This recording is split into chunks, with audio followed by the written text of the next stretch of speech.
Hi, I'm Brittany Ashley, your host of Breaking Norms, Building Dreams, your guide through this transformative journey in both business and life. This is your place crafted for dreamers, doers, or anyone who has been told they can't. Get ready as we challenge those narratives together. You're tuning in live to the United Public Radio Network, airing on 105.3 and 107.7 FM in New Orleans. We are streaming on all the popular platforms every Monday at 3 p.m. Eastern Standard Time. Join me for a candid and thought-provoking conversation celebrating your unique journey because you are worth it. Hello, everyone. I'm so excited today to have Kendall with us. Welcome to Breaking Norms, Building Dreams. I'm your host, Brittany Ashley, and we are broadcasting live on the United Public Radio Network and the UFO Paranormal Radio Network on 105.3 and 107.7 FM in New Orleans. Get ready to escape the routine and join us for the next hour as we break norms and build dreams with Kendall today. I'm so excited to have you. Thank you. I'm excited to be here. I'll do a quick bio. As I told you, I didn't want to go too in depth because I would like you to tell the listeners more about who you are and what you do. And again, sure. I'm so excited for you to be here because we have so many different topics that we can kind of like navigate in. Oh, yeah. So Kendall is an ADHD Certificate Educator from Calgary, Canada. She holds a BA in Behavioural Science and B.Ed in Elementary Education and is an ADHD Certificate Educator. She was a classroom teacher for 8 years and worked with many students who had ADHD. Kendall was diagnosed with ADHD at the age of 24. Through learning and managing her own ADHD and supporting families of children with ADHD, she's developed the ADHD Toolkit, which I have yet to even dig into. I'm really excited to learn more today about that. The ADHD Toolkit has educated and supported families of children with ADHD from all over the world through a digital course and coaching. A course for adults with ADHD and their partners will be launching this fall in 2024 with additional courses for teachers and young adults coming in the future. I'm so excited to learn more. Thank you for coming. Thanks for having me. This is fun. Yeah. Why don't you, because I did a little bio there, but maybe you can tell us more kind of how your journey kind of started and we can kind of start that way. Yeah, for sure. I grew up in a neurodivergent home. My dad definitely has ADHD, finally diagnosed later on in life, but we've made jokes about it for years. But my sister was actually diagnosed in 5th grade, which for girls in the early 2000s, that was very early. But I was not diagnosed in childhood. I actually had my 7th grade teacher. Oh, that one was far more patient with me than I think I understand, even to this day. But she was the first one to actually suggest that I might have ADHD. I remember being quite offended. And because my parents were wrapped up in my sister's struggles and trying to figure out what was going with her, they actually don't even remember that conversation, interestingly. Interesting. Yeah. And then it wasn't until university when I started researching ADHD more, trying to understand my sister and having an interest in ADHD as a whole, that I kind of went, this might be me. And then through my education degree and and into teaching, I was like, okay, I'm pretty sure this is me. I remember one day, I think it was in my first year of teaching, might have been my second, walking to our learning support teacher at our school, being like, I think I might have ADHD. And she went, you think? And I went, oh, it's that obvious, hey? Okay, cool. And so with that started kind of the journey of really, truly investigating it for myself. And it was in my second year as a teacher that life just kicked back and I couldn't cope anymore. Every single day after school, I had to have a nap. Either I would pass out right on my desk or get home and fall asleep. I couldn't do anything else. And so through all of that, I ended up diagnosed at the age of 24 and have been learning about how to manage my own ADHD as well as support my students. That led me to kind of this understanding that ADHD is an incredibly complex disorder, far more complex than what is shown in like the diagnostic criteria.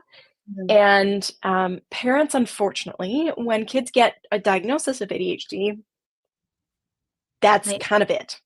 Like yeah. some professionals will be like, okay, so you can maybe see a psychologist or like maybe go on meds. And that's kind of where you're left. There's no true education or like exposure to here's all the pieces of ADHD, Yes. um, because it's not reflected in the diagnostic criteria. Yeah. That's it. I Yeah, it's through that I developed this like an in-depth training, helping parents understand, and then doing it through a neurodivergent affirming lens. So mhm. through the lens of we're not broken and we don't need to be fixed. Yeah. But that being said, the world is definitely not set up for us, and it's a struggle to survive, let alone thrive, in a Mhm. world that is built so strongly for neurotypical brains. We just need different tools and strategies to be able to thrive in this environment. Yes. I love that. And I came across, I think it was your TikTok account Yeah, actually, and I made a it's comment to funny. you being I know. I made a comment to you being like, "Oh my goodness, I wouldn't have reached out to you knowing that you had that many followers on Instagram." It's funny, yeah, because TikTok is definitely by far my lowest reaching platform, and I'm okay with that. Instagram is definitely where I have the majority of Y my community. So But that's good. You know where to kinda show up and be there, and you can just cross promote. But when I totally. reached out to you, I saw a lot of your content, and it resonated a lot with me um, as I told you, I'm, like, self-diagnosed with ADHD, and we're doing, like, a two-part series, so for all the listeners kinda understand. We're doing this one particularly on kids, Mhm. and then we have a next one. I should have wrote that down. It's in, I think, June, I wanna say, Yeah, or it's in the sometime later. It's leave, yeah, later. it's later about, ath adults a little bit Yeah. more and understanding how we can kinda navigate with ADHD.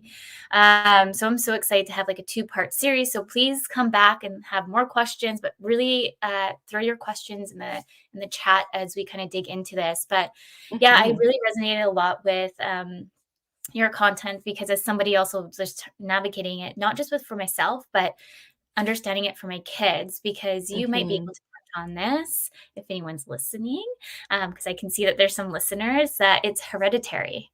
Um, Highly, highly hereditary. So twin studies have shown that ADHD has the same heritability factor, or like how they qualify it numerically, but it has a similar heritability to human height.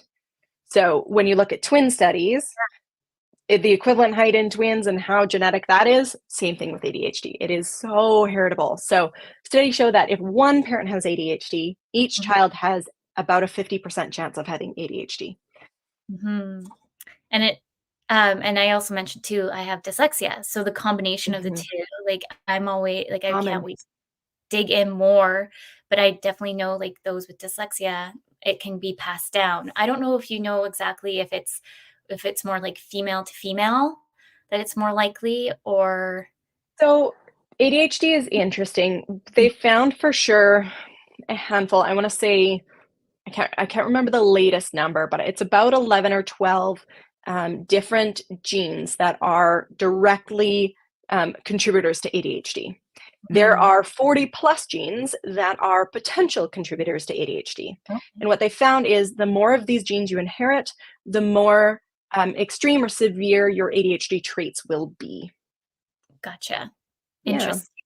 Because I just wondered too, like, because we were just talking about, like, when you got diagnosed, how many might not even know that they have been also might have some of these, symptom or not I don't even wanna say symptoms, Traits. I call them traits. ADHD Yeah, traits. thank you. I'm like, I don't really wanna say symptoms, traits that kind of been slipped through the cracks, especially for Hmm. young girls, Yeah. because I have a young girl and I'm just super hyper vigilant on this. And so, is there anything you can kind of recommend for parents who have kids that you kind of know that ADHD runs within your family? Any things to kind of like watch for?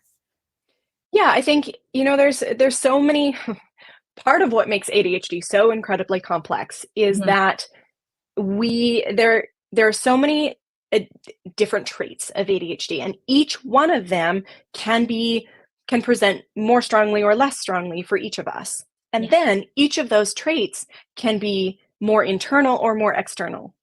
So, as an example, organization is an executive function that is impacted by ADHD. So, externalized struggles with organization is looking like their room is a disaster and they Mhm. can't seem to keep it tidy and organized. But Mhm. internalized struggles with organization could look like struggling to put their thoughts in order in a way that makes sense, or struggling to even structure sentences in a way that makes sense, struggling to get their ideas out in an organized fashion. Mm. So there's externalized elements and internalized.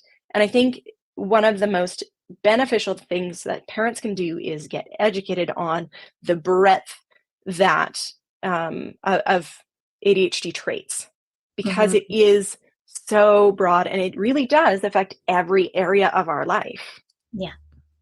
And I'll just kind of talk to like my kiddos just because I'm super just because I went through my own, I think I can pick up, like I was talking to you, I pick up on a few things that maybe some people might not that have experience as a growing up. So, like my daughter, I find she gets very, like, she does not like to lose at a game and very Mhm. emotional and very, I was just talking to the pediatrician about all these things. And so they're like, so we have like all these things now that we're trying to watch for because at the end of the day, we want to make sure that all she's set and ready to go when she's within school. Because unfortunately, Mhm. um, kiddos, if they're late in diagnosis and they're struggling in school, like with exams and or any kind of the structure, we can try to mitigate that now than later because the anxiety about all of that. Yeah. Yeah. And girls in particular tend to cope with their ADHD by leaning into people pleasing and perfectionism. Now, that's not true for every girl, nor is it true that every boy presents, another way. And we know that, there's differences in gender, and biological sex as well as gender and gender presentations. So Mhm. none of this is like set in stone. Girls are this way, boys are this way, because that's not true. But as a, a generalized way of looking at it, girls tend to lean towards people pleasing and perfectionism and internalizing their symptoms or their traits. And because of that, girls are a lot harder to identify. The Mhm. other thing to be aware of with girls is that dopamine, so one of the struggles for people with ADHD is we lack dopamine or we're not able to appropriately use dopamine that's available in our brain. We struggle with dopamine. Yeah. And dopamine is impacted by estrogen in our bodies. And so as soon as girls, we have a cycle, we have a monthly hormonal cycle, then our ADHD traits wax and wane throughout the month. Mhm. So a lot of girls manage and cope somewhat well or are able to hide it or internalize it until they hit puberty and those hormones start to kick in. And then you're seeing weeks where these girls seem to not be able to function at all. And then weeks where it's like, well, you're thriving. Like, what's going on? ADHD. Yeah, It's complex. yeah, and, like, I think I mentioned, like, just observing my daughter, like, just having to, like, do, like, the alphabet or the numbers. It's, like, the end of the world if she can't get it right the first time, Hmm. and the emotions are so high, and it's, like, to regulate the emotions too, and for me, as someone that's, like, self-diagnosed, then my anxiety is high. I'm, like, I've just given the role to my husband to teach her because I feel like we're just like this Hmm. Yeah. and we're both high on emotion and Well, anxiety. yeah, I warn parents, kids with ADHD, often subconsciously will seek dopamine in the easiest ways they possibly can. And Yeah, often that is getting a rise out of a sibling or a parent. So kids okay. with ADHD will often pick fights for absolutely no reason with siblings and pester them until they explode. And that is actually not a function of them trying to be obnoxious. It is their brain desperately trying to seek dopamine. And that is a really, really easy source of dopamine. Yeah, And by trying to give consequences or punishing kids who are pestering their siblings, kids who have ADHD, it we're not helping at all. Instead, what we need to do is when these kids are pestering for what appears to be no reason, we should think about that as they are dopamine deficient, and we need to redirect them to a healthier source of dopamine.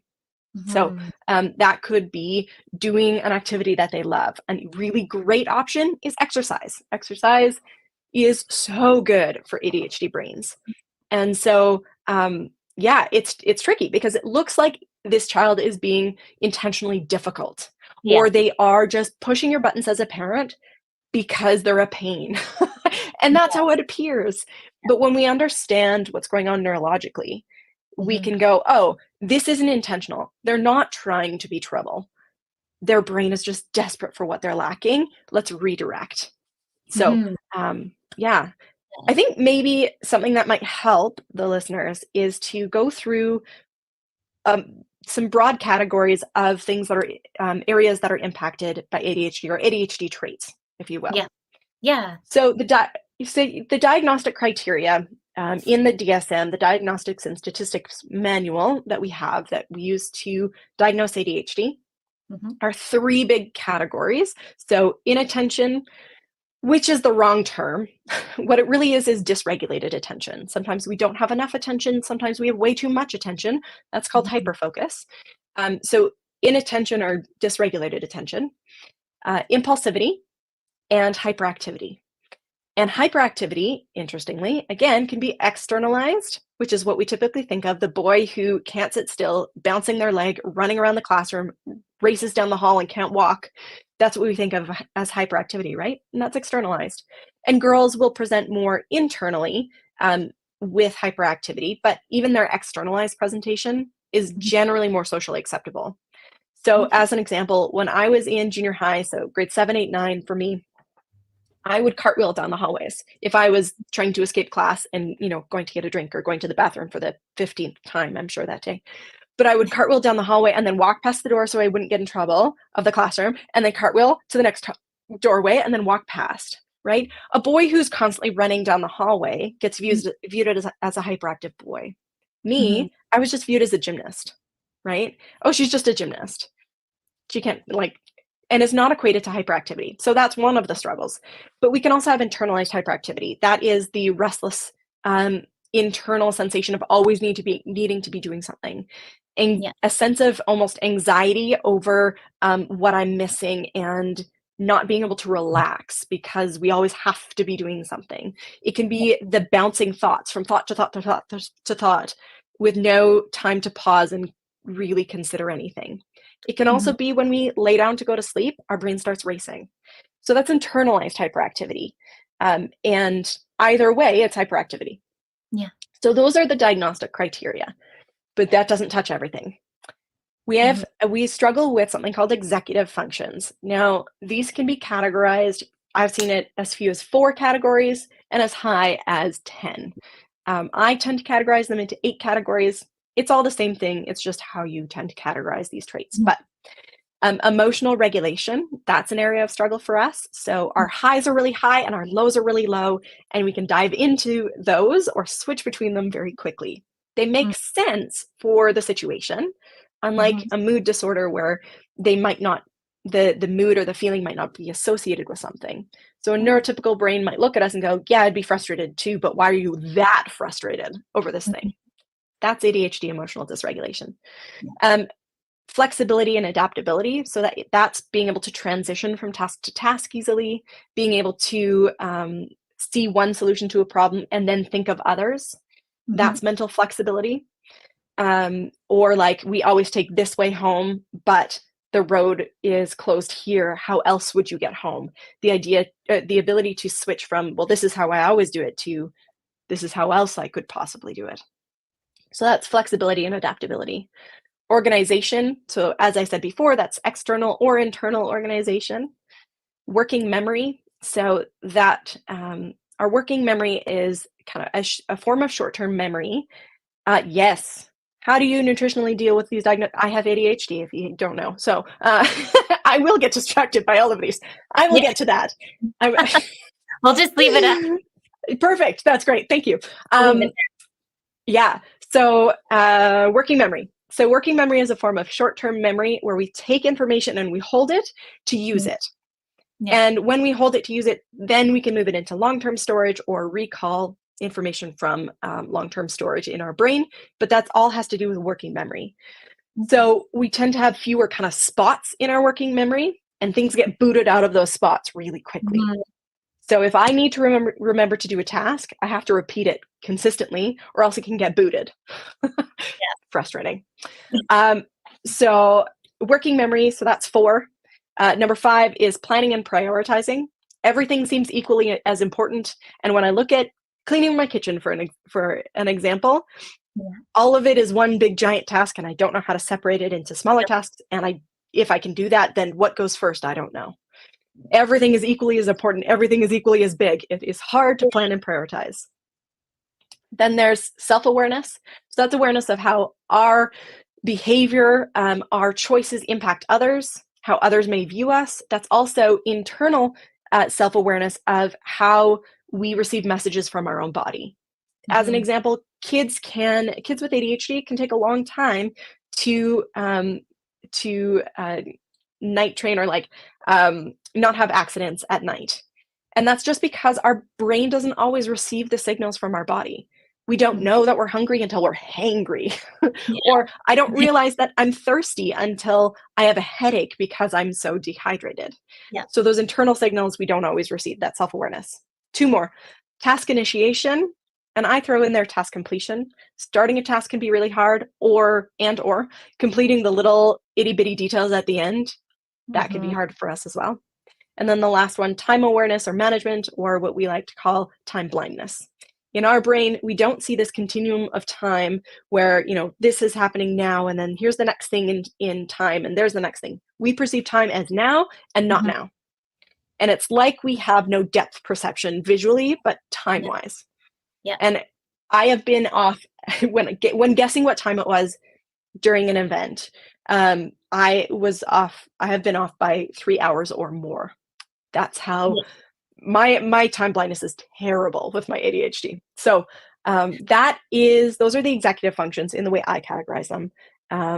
And all of those are impacted to different degrees for each of us with ADHD. But it is important that executive functions are impacted for it to be ADHD. So there is another condition that we can talk about briefly later if we want to, that looks like ADHD. It's not yet a diagnosable condition, but there are a handful of researchers that are saying, nope, there's something else. It kind of looks like ADHD, but it doesn't have executive function challenges. It has the inattentive component, and it's something else. So we can talk about that later. But I want to get to Terry's question here. How do you nutritionally deal with these diagnoses? Yes, fantastic question. There's a lot of talk out there in the world about, as an example, red food dye and how it impacts those of us with ADHD. Nutritionally, nothing will fix ADHD. Nothing nutritionally will correct or improve ADHD.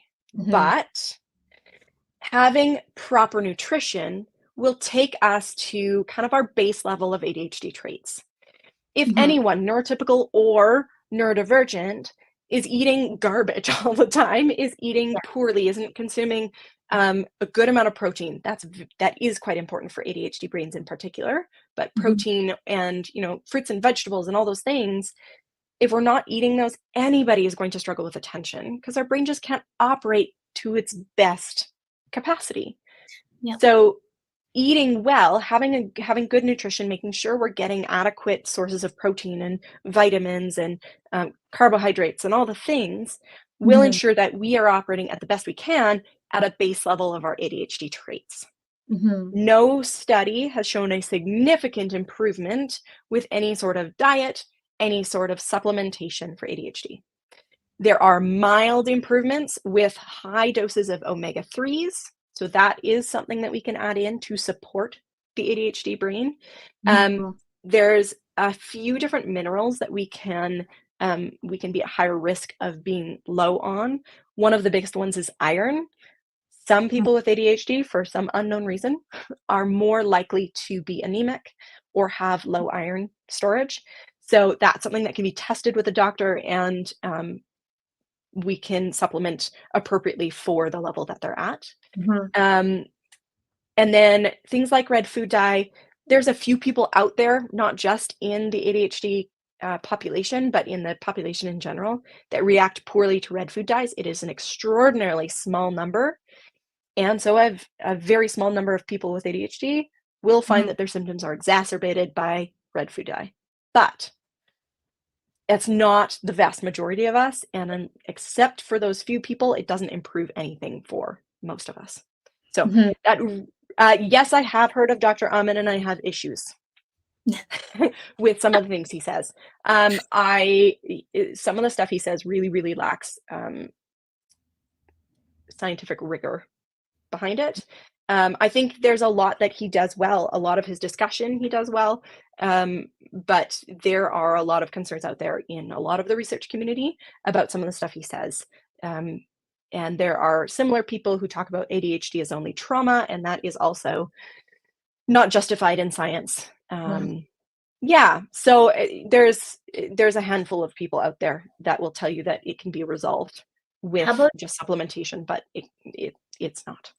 yeah, There are how about actually they've sorry, I'll just add one more thing. There are brain structural differences that we can note, Mhm.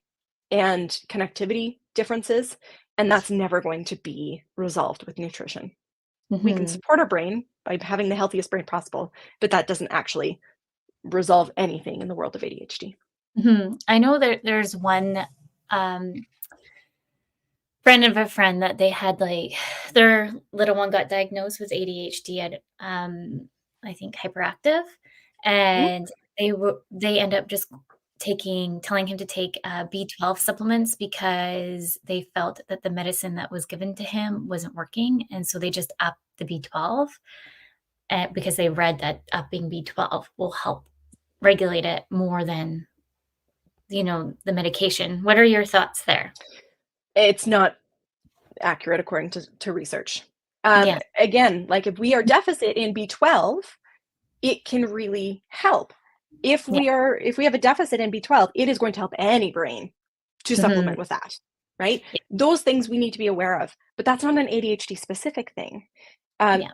will ideally in our process of diagnosis, these things should be checked. And we should be seeing, oh, is our child low on iron? Is our child low on B12? And if we are, we should Mhm. be trying to manage those first before a diagnosis has been given. Yeah. Because ADHD really ultimately is a diagnosis of exclusion. We try and rule out anything else that could be presenting similar ways. And if Mhm. it's not those things, then it's ADHD. Um, yeah. Just reading, um, Yeah. what's there. Uh, I'm just looking at the time before we go into the next question. I'm just gonna say this Totally. now. Sometimes I get really, like, lost in the conversation lately, and I've been forgetting to do the midway. Thank you for our listeners. So for those just tuning in, you're listening to Breaking Norms, Building Dreams. We are live on United Public Radio Network and UFO Paranormal Radio Network 105.3 and 107.7 FM in New Orleans. Um, we have 30 minutes left, so we can go in Oh so many boy. different directions for that. Maybe because I did briefly talk about just the medication, I find Mhm. there's just so much information out there for parents to kind of read and kind of get lost and then nervous too because you don't want to necessarily give kids medication not knowing what it is. So maybe we can kind of Yeah. dabble in that. Totally. For those that are interested in having a research-based understanding of ADHD medications and what they all actually do, I did a whole 40-part series on all of my social media channels, Instagram, Facebook, and TikTok, that walks through the very basics to what are the side effects?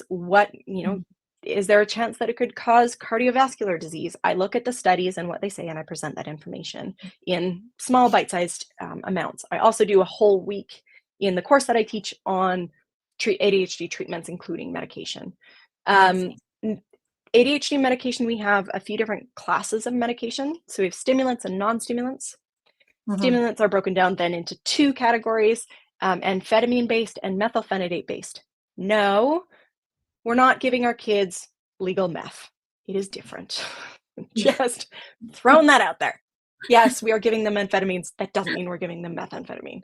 Although, side note, a legal form of methamphetamine is actually an approved treatment in the US for ADHD, but nobody really gives it. But it is technically. I don't think it is anywhere else in the world. So, yeah, interestingly, just random side notes because I like doing those.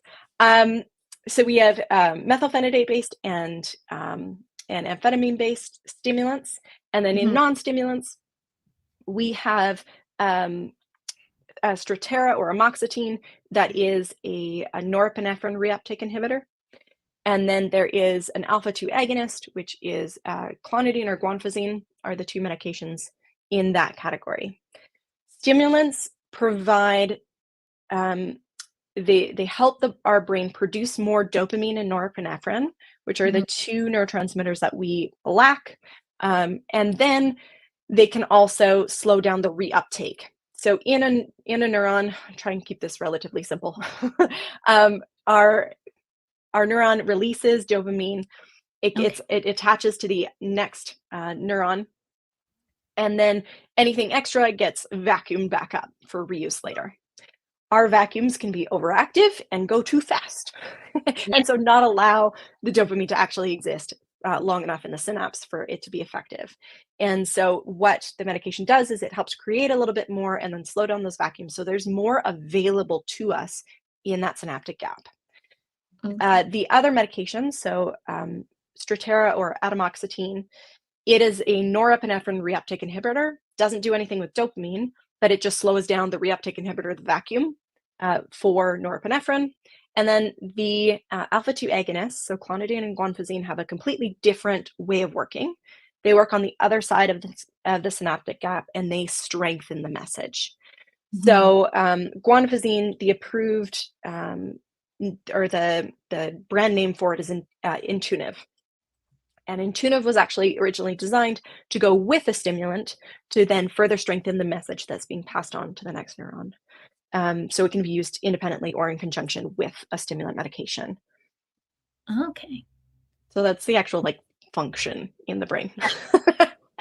Yeah, that's crazy. Thank you for sharing. I was going to ask, because you want to try out different medications, is there certain one that you would recommend first for parents with kids that just firstly got diagnosed to try out? Yeah, great question. I'm not a doctor, so I can't give any, Terry, I don't, but if you reach out to me, Terry had a question about the a specific gene mutation that affects the absorption of nutrients, which affects the brain. I've seen a little bit about it, not enough to give an answer right now, but reach out to me on social media and I will, I can follow up with you. Happy to do that. Okay, I'm not a doctor, can't tell you what to do or what to try because it does depend on all other factors in your health. That being said, the majority of people will do well on and respond well to stimulants. Okay. Big caveat. Yeah. The majority of people, the first medication you try won't be the right fit. And with that can actually produce some really negative side effects. And that can be really scary as a parent. And I talk to a lot of parents that swear off all medication because the first one it wasn't the right fit. Yeah. But just because one isn't the right fit, even within a category, if you tried one amphetamine-based medication, that doesn't mean the other options aren't the right fit for you, because it's not just the medication, which even in that category, there's different formulations of it, but it's also the delivery system and how your body responds to that delivery system. Makes sense. So there is an option that's a new and coming science. It isn't perfect by any means, but it's called pharmacogenetic testing. There's a ton of research. My home city, the hospital, the Children's Hospital and the university are doing some collaborative research on prescribing ADHD medications based on pharmacogenetic testing. But there's research being done all over the world. There's a bunch of companies where you just send off a cheek swab and they look for different genetic some genetic differences that can impact the way that we process medications, including some ADHD medications. Doesn't Yeah. cover all of them right now, but it can give you a place to start if Mhm. you are worried about the shot in the dark type plan that we have right now, which is this is what the doctor thinks might be the best fit to start, and then if that one's not right, let's try something else, and then if that one's not right, try something else. Yeah. It's an unfortunate way. There's a few people like me who found the right fit on the first go, and that's fantastic. And then there's Mhm. people like my sister that it took 4 or 5 different ones to find the right fit, but finding the right fit has been so positively impactful, and she's so thankful now being an adult that my parents went through that process of trying to find the right fit even though it took a while. Mm. And also too, I'm just gonna say, like, along the lines of, like, I have a friend, like, just going through the similar thing, and I feel like he's old enough to understand his body and what works and what doesn't work, and maybe kids, like, I don't know what age you might know what age they might start getting medication at. They might still not know what's working, not and that is actually working for them because they might not be able to fully advocate. I don't know your Mhm. thoughts there because I find, like, just even asking, like, my daughter who's almost 6, certain questions, I feel like it's really hard to kinda get a clear answer on that. So, Totally. put them on medication. I don't know what age they actually would even Yeah. start it at, So actually. in Canada and the US, typically, medication is, not recommended until 6 unless it's, severe. Okay. In severe cases, it has been studied as young as 3.5 and has proven Oh, to be wow. effective and safe. Now, the research also shows that it is safe and effective, although less effective than when kids hit about 6 years old. So, Mhm. um, yeah, and so that is sorry, I'm getting distracted by that. Comment. Kind of stuff on the side here, trying to refocus here. I gotta change my sitting position. Maybe that'll help. Um, True ADHD right here. Yeah. Oh, that's the nice thing. I have the lived experience that I get to talk from too. Yeah. So that being said, there's also some really interesting research that's come out, and more studies are starting to show the same thing that Mhm. we have there is a neuroenhancing effect of taking stimulants over a longer term. And in that, we can actually see long-term improvement in areas that are traditionally a struggle for the ADHD brain. Mhm. So that's really promising, as Mhm. well as um, there's more and more research to show that giving medication, particularly stimulants, but medication, earlier on is way more beneficial than waiting until things are quote unquote bad enough. Yeah. The reason for that is that there's a lot that we can actually save kids from by giving them Mhm. access to medication earlier on. Kids end up socially isolated often when they have ADHD because of impulsivity and inattention and missing social Mhm. cues and all sorts of stuff. Yeah. We can actually save them some of that social isolation. We can save them from becoming behind in school. We can actually, research shows that taking stimulant medication for teens with ADHD, particularly through the teen years, Mhm. reduces the risk of substance abuse, alcohol and drug abuse, and smoking. And so there's a lot of things, and it we can actually possibly prevent the development of oppositional defiant disorder, anxiety, and further development of anxiety and depression in Mhm. teenage years. So giving kids access to a medication that gives their brain what they need Yeah. to be able to do what's required of them in school, to be able to socialize, not that the way we socialize is wrong by any means, but Mhm. experiencing that social isolation because of our impulsivity, Yeah. um, can be really, really beneficial. Mhm. Um, and there was another part of, and then the things you'd be looking for as a parent are things like um, emotionally, if rather than seeing a bit more emotional control, you see less emotional control, Mhm. that can be a sign that it's not the right fit. If you're seeing increased anxiety or depressive type symptoms, that's a sign that it's not the right fit. If ADHD traits and struggles like focusing in class aren't improving, that probably means that it's not the right fit. And there's other factors. Rage, sometimes, like anger or rage, that can be another factor of the meds not being the right fit. So Yeah. yeah. Thank you for that. And I find too, like, it makes any parent nervous to start something like that because there's just so much to research, and you hear sometimes a lot of Mhm. the negative. You get kind of thrown into the social media landscape too. Like TikTok has Yeah. like all of their own stories over here that you have to really research because you can go into a black hole. And Yeah. so it's really important to do, I think, your own research as a parent. Like we're going through with the pediatrician now, actually, both kiddos, well, let's hope with my one. My son is scared of needles, so we have yet to get blood taken. But with my daughter, I've requested to check the iron, just check everything else, just because of certain signs that I have seen. So, and Mhm. then just making sure to cross the T's and making sure we can get things going as much as possible now. Luckily, Yeah. we have a pediatrician to help us with all of us. And I just want to say she's the sweetest lady I've ever met to help. Nice. I Yeah, feel it like helps to she have. knows me too when I'm in there. Yeah. Yeah. Yeah, some doctors can be really, really wonderful. Yes. Um, yeah, and it's tricky. It's tricky to find the right information. There's a lot of misinformation online, particularly about ADHD medication. There's a lot of fear mongering. And I think a lot of us think back to, what we experienced in school where you saw a kid on ADHD medication, they walked around like a zombie. And Mhm. that shouldn't be the case. That's a sign that it's not the right fit. And Yeah. so, or we're being over medicated, and Mhm.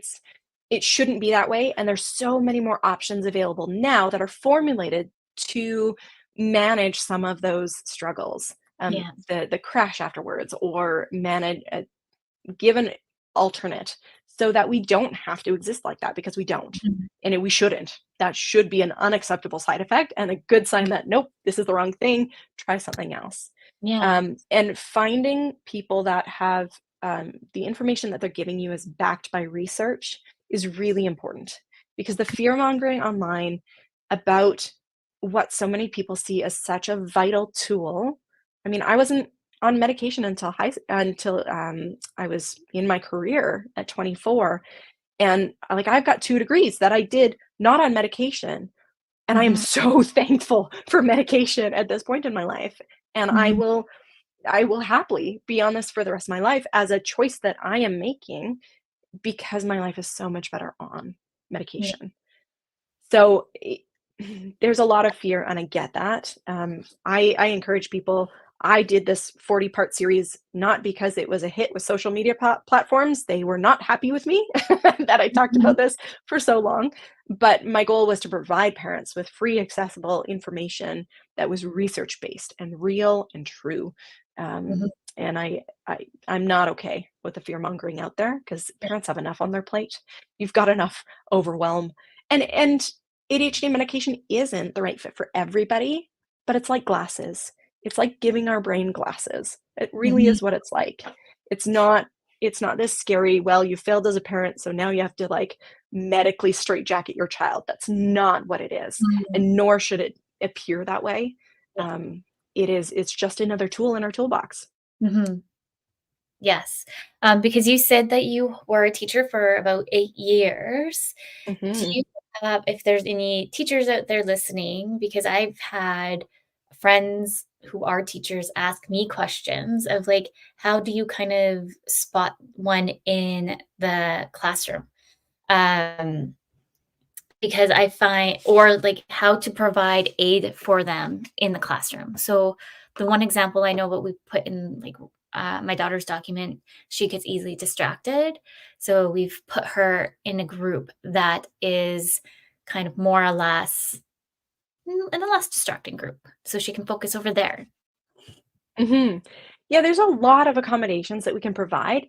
Mhm. Unfortunately, there isn't one like, "Here's your" uh, oh, dear. Sorry. Mm. Let me reset my brain here and rethink. I'm getting distracted. Okay, there isn't one blanket strategy that will work for every child because Mhm. our ADHD traits present so differently. So one student who is highly and easily distractible, Mhm. um, that child may do really well in a group where there's a lot of focused students because body doubling is a really effective strategy. For other Yeah. kids, they will talk to anybody around them and being Mhm. in a group isn't as effective, but they may do really well sitting on their own. And there may be a child who, even when they sit on their own, will go into their brain and create magical kingdoms and be distracted in their own brain, regardless of how few distractions are around them, but can really thrive when they're listening to music and have enough stimulation in their brain. So Yeah. it really is unique for each student and the way that each unique ADHD brain presents. Mhm. I man, I did a professional development session recently at a school, and I had an hour, and I was like, I can't even scratch the surface in an hour. Here's a really fast rundown of some basic strategies. But I am creating a course for teachers that I hope to launch officially next year to Awesome. just do a deep dive because Yeah. it's so complex. There's so many things and so many presentations. Yeah, and that's, just growing up in school myself, like, I found it really difficult because a lot of teachers didn't really understand or want to take the time to understand, or there were some good teachers that really did want to. So there's, like, a handful that I remember growing up that really wanted to take the time to make sure that I can excel in the classroom than be left behind, and I Mhm. love those teachers who really want to really support Yeah. the kids in the classroom. Yeah. Well, and it's tricky because a lot of kids with ADHD are some of the most challenging kids to teach in a larger classroom, but they are some of the sweetest, most wonderful kids one-on-one. And Mhm. so it's hard. Research, there's one doctor who has a quote that says that for kids with ADHD, by the time that they are 12, they will experience 20,000 more negative messages than their neurotypical peers. It's hard Mhm. having Yeah. ADHD. And so one of the best things we can do for these kids is constantly be in their ear, assuring Mhm. them that they are loved and accepted exactly the way they are, with no Mhm. need to change.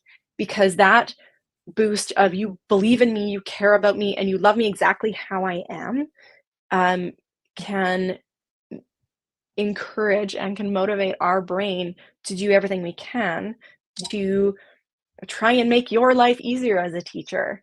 And that Mm. doesn't mean we are going to be easy.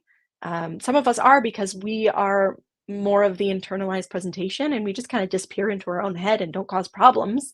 Um, Mhm. but those are the kids that fly under the radar. And then you get to report card time, you're like, oh my goodness, what have they been doing?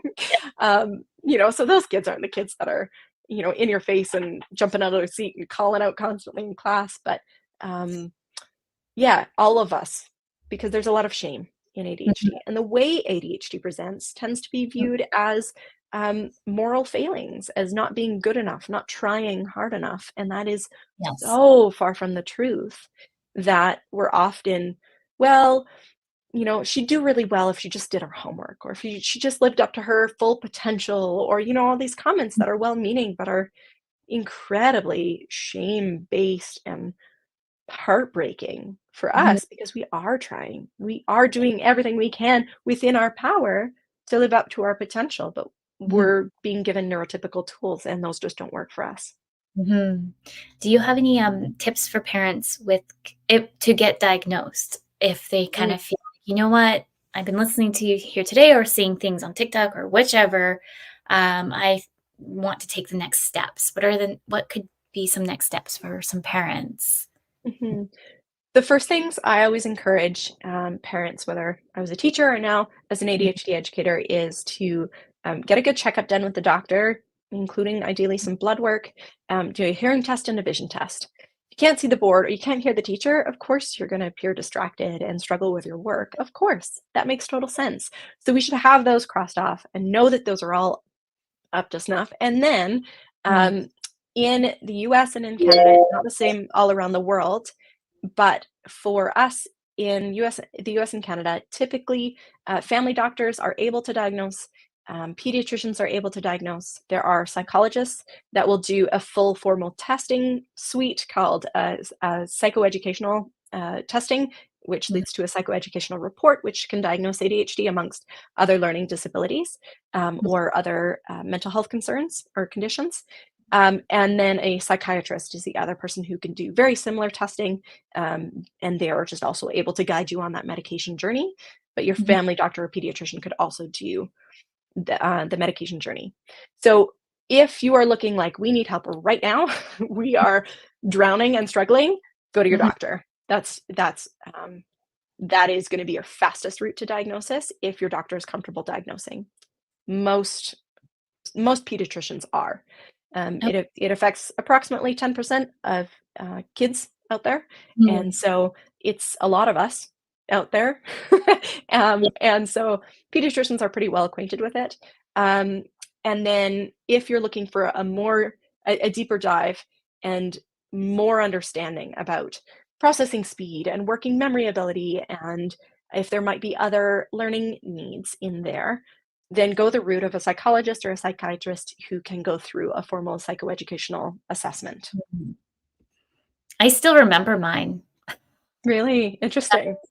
Yeah. I don't know why, but I remember it. I remember, like, walking into this room, and it was stinky, and he was old. That's funny. It was, like, Oh 2 man. days. Like, I don't know why. That's what I remember. Yeah, totally. I For a while we had a psychologist at our school where I was teaching who knew that I had ADHD, and of course teachers have to fill out these forms. And Yeah. she'd hand me another one and be like, "Okay, I can do this." She'd be like, "Do you want me to just read it to you and I'll fill it in for you?" I'm like, "Yes, please." Like, "Thank you for accommodating my ADHD. I appreciate this." So, yeah. Amazing. I'm just looking at the time here. I Yeah, had, like, 2 maybe you want to talk a bit about your toolkits sure. for yeah, because we haven't really fully dove into that. So anyone listening, they can go into your website and get all the stuff that they need. So 3 times a year, I run, the ADHD Toolkit for parents, working testing right now, one for adults, and there'll be a teacher one and a young adult one eventually down the road. Amazing. But, it's a 12-week super deep dive into ADHD. So I go through, week 1 is all about ADHD, week 2 is all about treatment. I look at what works research-wise, surrounding treatment, and then, um, week 3, I go through some general strategies. Week 4 is parenting, and then we deep dive into traits. And then the Mhm, last week, we talk about how do we work with the school? What accommodations can we ask for our students? And parents continually report back to me that they, through the course, become far more educated on ADHD than the majority of educators out there. The majority of teachers receive, unfortunately, very little training on ADHD. mhm, And so um, I walk through everything, and I do it from a neurodivergent affirming lens where I say, look, we're not denying the hardship, but we also acknowledge the beauty that is the ADHD brain. We have mhm, beautiful pieces. And if I could wave a magic wand today and get rid of my ADHD, I wouldn't, because I love the beautiful parts of my ADHD brain. mhm, Um, there are, yeah, anyways, there's such unique pieces. So I highlight all of those throughout the course as well. Um, so it's give it 12 weeks of deep dive information in video format because I hate reading and writing. So yeah, I'm not giving that to anybody. I'd rather record. I make my pro notes and then I talk. But perfect. I put them into smaller videos, anywhere from like 5 to 15, maybe 20 minutes at longest. And then that's delivered weekly with a few content breaks throughout for people to catch up or take vacation or whatever. And then from there, I also provide group coaching. So the ability to get onto calls with other parents in similar spots to you with the same learning as you and ask questions. Or I've had parents say, like, hey, things fell apart this weekend. Here's what happened. Can you help me figure out what I can do better next time? Or how can I support my child through this emotional event or this struggle with managing their Easter candy or, whatever it is. And we walk through it together. There's so much benefit from seeing other parents and hearing other parents' questions, because often other people ask the questions we didn't know that we should have been asking. I had Mhm, one parent when I was testing the course, actually walked me through their child who was really struggling with having a very negative mindset and complaining all the time and that kind of stuff. And so I was walking the parent through and said, we know that depression is comorbid with ADHD. They go hand in hand sometimes. You really need to have your child assessed for depression, along with here's a bunch of strategies. And another parent on the call went, oh my goodness, that's my child, and went and had their child assessed, diagnosed with depression, and then they accessed medication for their child. And for the first time in 3 years, they saw the light at the end of the tunnel because of what another parent asked, right? So the beauty of group coaching and getting together, and then I have a private community as well on Facebook for parents to get in and support each other and celebrate the wins and commiserate in the hard together, because that's important too. I love And yeah, so I run it every September, January, and April or May start, depending on how the year falls. But yeah. That's so exciting. And then I have up here, register for September's cohort. Did you want to talk a bit more about that? Because it closes at a certain time, or is there a wait list? Yeah, so I do an application process just because I want to ensure that this is going to be the right fit for everybody that comes in. And I do limit my cohorts to 30 right now so that I can support parents really well. I'm very active. It's not just here's the information and you never see me again. You get lifetime access to all of the video content in the course, as well as any future updates. But I'm super involved throughout those 15 weeks that we walk through the material together. So I limit it to 30 people so that I can be well invested in these people. And like, man, I get sad when these cohort ends. I cry. I miss these families. It's strange, really, like strange parasocial relationships, but I love these families so much. So 30 families max at this point. So I have an application process. It is open from now until the course is full, or we start, which is, I believe, September 9th is the start date for this cohort. There's right now I have a 6-month payment plan available, and I'll have that available until until the end of June. So if people are needing that extended payment plan, that's available. Otherwise, you can save a little bit if you do a single payment, or there's a 3-month payment plan always available as well. Yeah. And then for this freebie that's on the screen, this is a part of I think almost 20-part series that I did on social media. If you want to check that out, about our kids with ADHD who fall apart after school at home. This is called Restraint Collapse. And I talk about spoon theory, and I've created this idea of a transition menu, a way for kids to have autonomy in choosing things that help them restore their spoons, restore their executive functioning capacity as they transition from school, where there's a lot of output needed, and they try and keep it together and mask at school and focus all their energy and effort on getting school done, and then they come home and collapse because they've got nothing left. So a way to transition a little bit more smoothly. That's amazing. I'm going to check that out for sure. Yeah. Well, thank you, Kendall, for coming in. Thank you for all our listeners, the questions. Thank you for everyone who did participate, because we had a good chunk of questions coming in there. The United Public Radio Network and the UFO Paranormal Radio Network. Next week, we welcome Nadine back, our life coach, with a special guest, Ruba, and we're going to be talking all things parenthood, struggles, and motherhood. It's going to be a 3-week series, really, of all the good stuff. So with that, until next week, remember, your journey is unique and your worth is unquestionable. Thank you, everyone. Thank you, Kendall.